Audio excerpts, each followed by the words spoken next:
মাছ ধরতেছে। দেখি অনেক মাছ পেয়েছে, এখন কি মাছ পাই দেখি।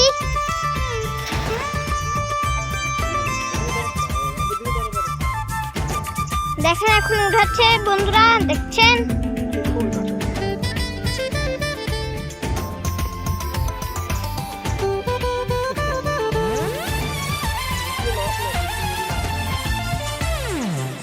আর কতক্ষণ লাগবে ভাইরা? দেখছেন তো মাছ উঠছে, আমার আব্বু তুলছে।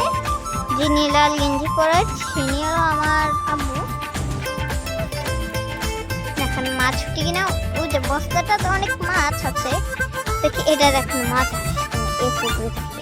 ওই পুকুরে ওখান থেকে আমরা নিচ্ছিলাম মাছ, এখানে